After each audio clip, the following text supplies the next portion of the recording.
Yelahanka palace మంతనాలు ఇప్పుడు రాష్ట్ర రాజకీయాల్లో కాకరేపుతున్నాయి. 10 సంవత్సరాల తర్వాత వైసీపీ అధినేత జగన్ బెంగళూరులోని యలహంక ప్యాలెస్ కు వెళ్లారు.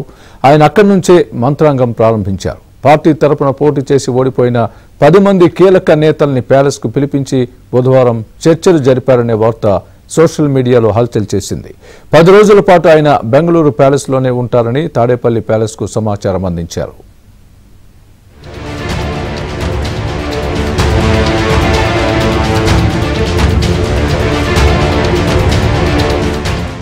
వైసీపీ అధినేత జగన్ మకాం మార్చారు. ఆయన తాడేపల్లి ప్యాలెస్ నుంచి బెంగళూరులోని యలహంక ప్యాలెస్ కు వెళ్లారు. పులివెందులకు వెళ్లి 5 రోజుల పాటు అక్కడ ఉండాలని నిర్ణయించుకున్నారు.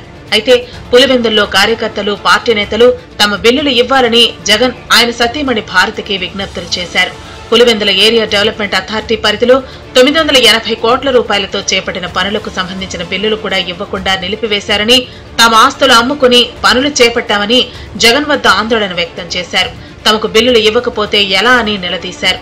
ఈ తాకిడి తట్టుకోలేక జగన్ 3 రోజులకే పులివెందుల్లో దుకాణం మూసేసి హెలికాప్టర్లో బెంగళూరు ప్యాలెస్ కు వెళ్లారు.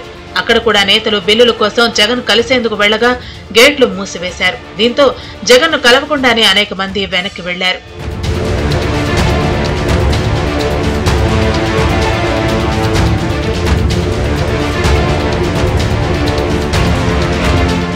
ఇదంతా జరుగుతున్న తరుణంలోనే రాష్ట్రంలో వైసీపీ కార్యాలయాల అక్రమ నిర్మాణాలపై నోటీసులు, అసలు అనుమతులు లేకుండా నిర్మాణాలు చేయటం, మద్యం కుంభకోణంపై సీఐడీ దృష్టి సారించడం, బీజేపీ నేతలు ఇసుక కుంభకోణంపై దర్యాప్తు జరపాలని ముఖ్యమంత్రి చంద్రబాబుకు వినతి పత్రం ఇవ్వటం, నెల్లూరులో క్వార్జీ తవ్వకాలపై సజ్జల రామకృష్ణారెడ్డిపై సీఐడీకి బాధితులు ఫిర్యాదు చేసిన సంఘటనలు జగన్ ను కలవరపరిచాయి.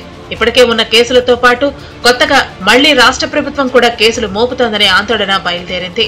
దీంతో జగన్ తక్షణ వ్యవహారాలపై న్యాయ నిపుణులతో పాటు కొంతమంది పార్టీ సీనియర్ నేతలను కూడా ప్యాలెస్ కు పిలిపించారని చెబుతున్నారు.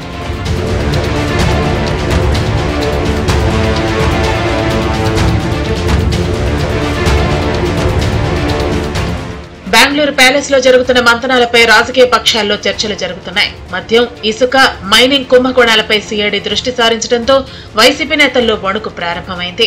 మద్యం కుంభకోణంలో వైసీపీ కీలక నేతలకు ప్రమేయం ఉందని ప్రచారం జరుగుతుండగా, ఇసుక కుంభకోణంలో వైసీపీలోని పలువురు మాజీ ఎమ్మెల్యేలు, మాజీ మంత్రులకు నేరుగా సంబంధాలు ఉన్నాయని లోకం కోడే కూస్తోంది.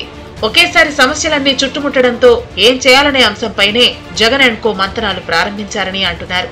ఇందులో భాగంగానే వైసీపీ కార్యాలయాలు కూల్చివేస్తారని హైకోర్టులో లంచ్ మోషన్ పిటిషన్ దాఖలు చేశారు. బెవరేజెస్ కార్పొరేషన్ మాజీ ఎండీ వాసుదేవరెడ్డిపై కూడా సీఐడీ తనిఖీలు చేసిన సంఘటన ప్యాలెస్ లో కలకలం రేపింది. ఇక్కడ తీగలాగితే డొంక తాడేపల్లి ప్యాలెస్ వరకు వెళుతుందని వైసీపీ నేతలే బహిరంగంగా వ్యాఖ్యానిస్తున్నారు. వీటన్నిటిపై జగన్ కీలక నేతలను పిలిపించి మాట్లాడుతున్నారని చెబుతున్నారు.